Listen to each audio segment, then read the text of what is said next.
In this EMDR therapy video, I will help you recognize when processing is taking place with your clients.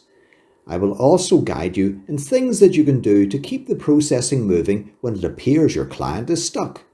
Please join me. In order to help our clients reprocess with EMDR therapy, we need to link into the target memory in a controlled way.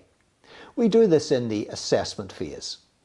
Once we're linked into that target memory, then the client has identified a picture that represents the experience. They've got a negative self-belief that goes with that, and also a feeling in the body. We invite the client to hold those together, and remembering that they have a stop signal should they need it, go with that and let whatever happens happen. So we add in the bilateral stimulation. So the client does a set of eye movements, then we say pause, have a breath, and what do you notice now? We're looking for feedback from the client as to what they're noticing at that particular moment. All we need to hear is, it has changed. If something has changed, we say, go with that, or maybe notice that. Add in another set of eye movements. Have a breath. What do you notice now? We get the feedback from the client as to what's happening. If something new has come up, just go with it. The reprocessing is a bit like a train journey.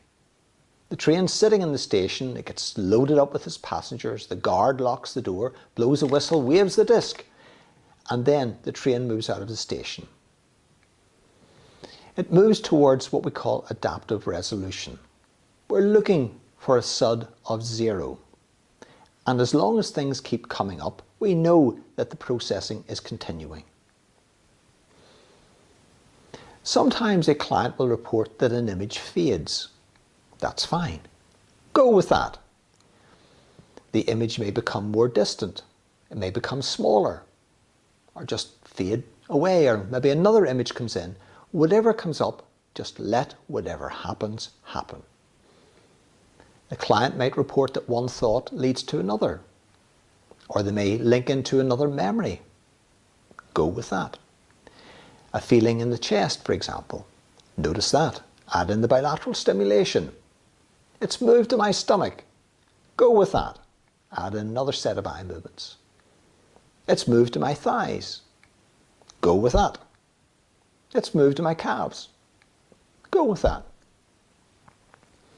Just continue on with the processing as long as new material keeps coming up. If there is no change after 2 sets of bilateral stimulation, you can go back to target. You would say to your client, when you think of that experience now, what do you get? Notice that I'm not saying to the client to go back to the picture that they started with, because it may well have processed. It could have become much more distant.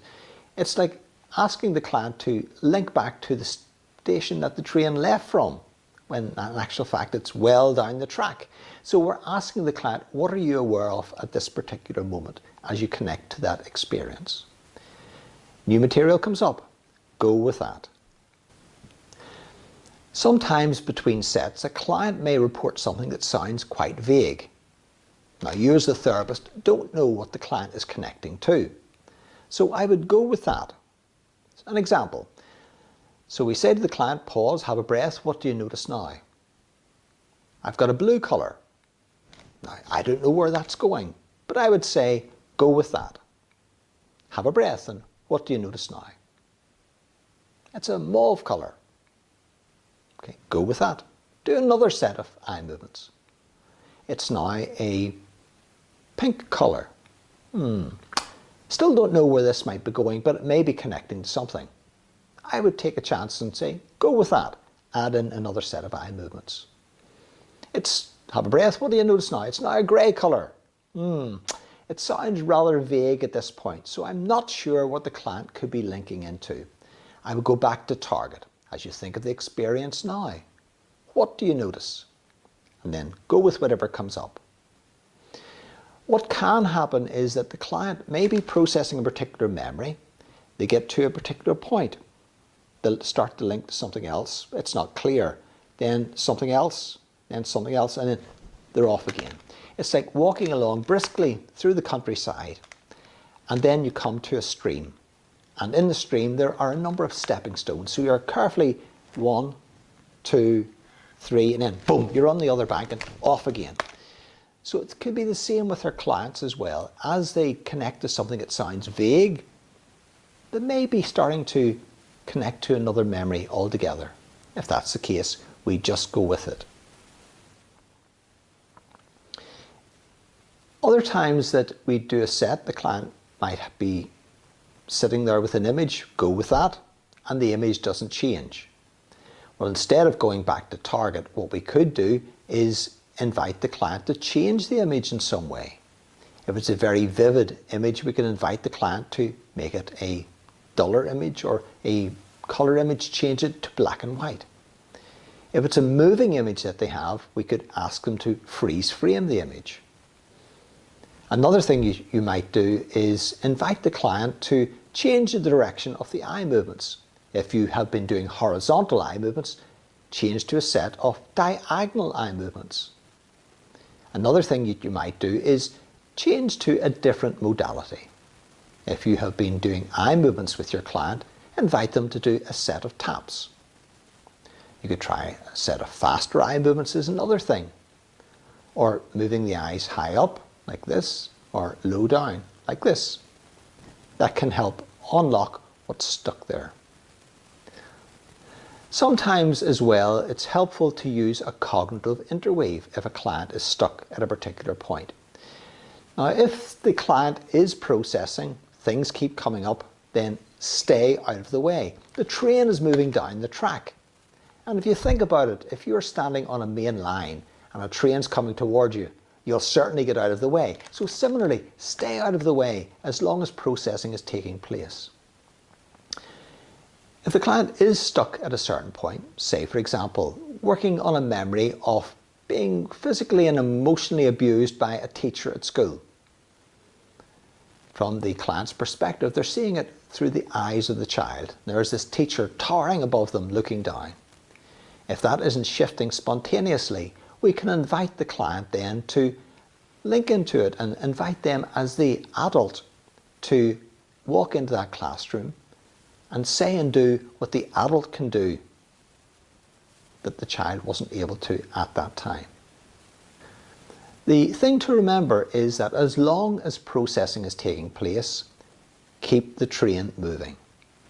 You can go back to target. If something new comes up, go with that. Let whatever happens happen. You will have checked the SUD in the assessment phase. That is your baseline measure for that client on that day. By continuing the processing, you will from time to time check the SUD as well. Personally, I would check the SUD at the start. I would check the SUD again when it sounds like the processing has completed. How would I know that? I will invite the client to give me feedback. What are you noticing now? I'm calm and relaxed. Notice that. I'll do another set of eye movements. Have a breath and what do you notice now? I'm calm and relaxed. So it sounds like the client may well be at the end of a channel. If that's the case, I will go back to target. As you think of the experience now, what do you get? If something new comes up, I'll go with that. If the client reports nothing, maybe they even shrug, you could check the SUD at that point. As you think of the experience now, how disturbing is it for you at this moment on a scale of 0 to 10? 0 is neutral or no disturbance. 10 is the worst possible disturbance you could imagine. If it's a 1 or a 2, where do you notice that in your body? Go with that. Add in the bilateral stimulation. In summary then, as long as new material keeps coming up, go with it, because the client's processing will take them where it needs to go for the healing to occur. To use the train metaphor, the train may go directly down the track from A to B. Alternatively, it might take a branch line and go up through the mountains before it gets here. The thing to remember is that the client's processing will go where it needs to go, but they will still arrive at the same destination. I hope this video has been helpful. I want to help you to become the best that you can possibly be in delivering EMDR therapy. Please subscribe free to the channel down below. I look forward to seeing you in the future.